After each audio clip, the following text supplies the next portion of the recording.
Monica Kaufman close-ups. There's not a woman I talked to whose face didn't light up when I told them I was going to interview Denzel Washington. Maybe it's because they agreed with People magazine's cover naming him the sexiest man alive. And to think, it all started in television. Denzel fans will recall his role of Dr. Philip Chandler in the popular St. Elsewhere series. But since he made the leap to the big screen, he's established his strength as a major box office draw, from Shakespeare to Malcolm X. We talked when his recent film, Courage Under Fire, came out. And despite his superstar status, Denzel Washington seems well grounded, interested first in talking about his work. I just kind of go about my work, you know. I don't look at it and say, is this going to stretch me or is this going to challenge me? I look at it and go, oh, this is a good piece of material that I'd like to be a part of.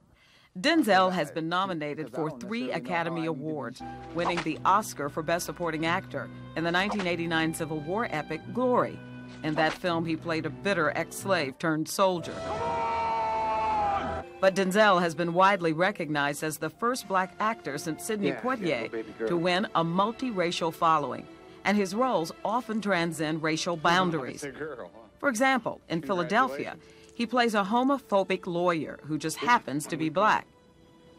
Kids are great.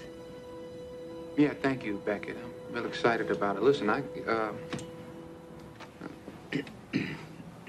what can I do for you? And the character of Greg Grantham in the Pelican Brief was originally white in John Grisham's best-selling book.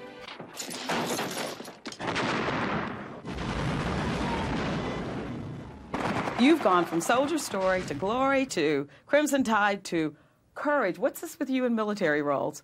Why the attraction? No connection, but no reason why I did those 4 good stories. I mean, Soldier's Play won the Pulitzer Prize, you know, and Glory did well too, for that matter, as did Crimson Tide. So, I don't know. I just read the script and I liked it. His latest film, Courage Under Fire, is an emotion-packed drama set during the Persian Gulf War. Denzel plays Colonel Nat Serling, a man struggling to reconcile duty and conscience. Do you or do you not have a target? I think so. Fire! Yeah, baby, let's get it. Saber, 6 we just lost. Cougar 6 to repeat. Roger that, we got him. Say again, you just lit up a friendly. I heard you, what? How did this role challenge you or stretch you? That's a good question. I mean, I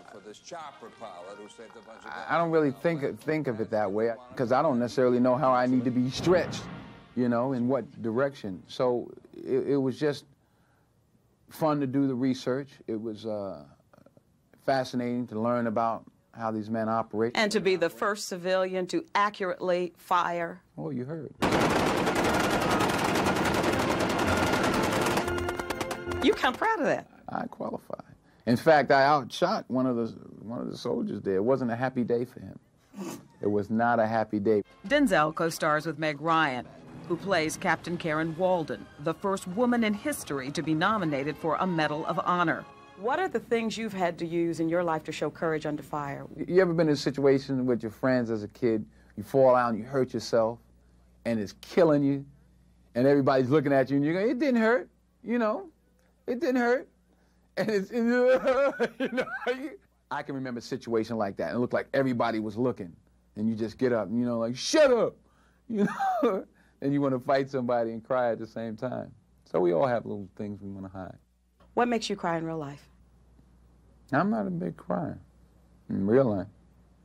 I don't cry too much, really at all, I think. That's unusual, don't you think? I got a little teary-eyed the other day, though. My son graduated, quote-unquote, from the 6th grade, you know, watching him get his little diploma. I almost got, you know, I didn't.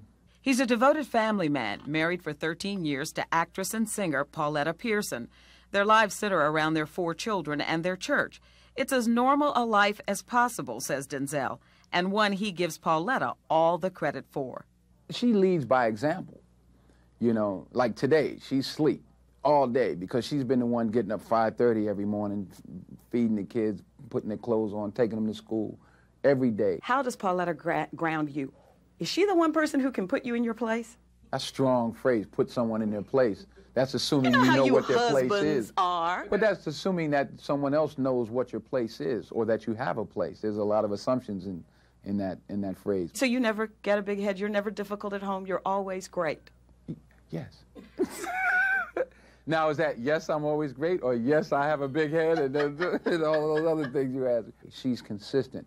I live a very inconsistent, crazy life. I got to fly all over the place. I live out of suitcases. I'm in the hotel. So she's like the solid base, and I'm like one of the satellites, you know. But we complement each other, and we recognize, and especially on my part, I recognize how important or how much more difficult her job is than mine. Being Mrs. Denzel Washington has made Pauletta something of a celebrity as well. The couple appeared together recently on Oprah, where the topic of conversation centered around Denzel, the sex symbol. Aren't the women bold? Oh, very. You know, very. Just rude. But you know what you're gonna say? They see something good and, Yeah, I remember Maria Shriver told me once that, you know, that the women were just, with Arnold, just bold enough, yes, like in her face, just walk up and just try to slip their numbers in his pocket or something. Bold. They don't even try to slip anymore. They don't slip anymore. But that doesn't bother you, does it? No, because you know why? He's coming home. Hello! Hello! Represent! Denzel's good looks have been the topic of much attention. Last year, in a Newsweek magazine article on beauty, Denzel was the example the authors used to illustrate the ideal face. And recently, People magazine put him on the cover, calling him the sexiest man alive.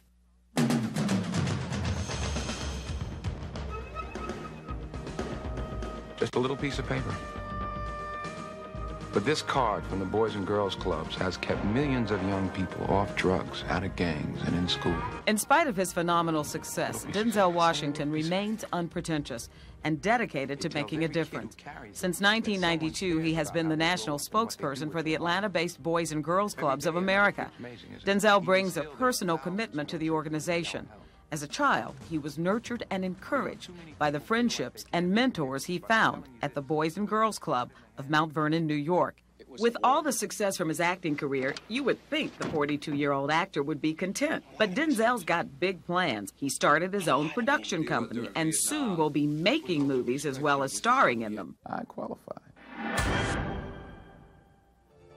If you really want to see him smile, ask Denzel about coaching his son's Little League team. And ladies, it's said in his spare time, he loves to cook.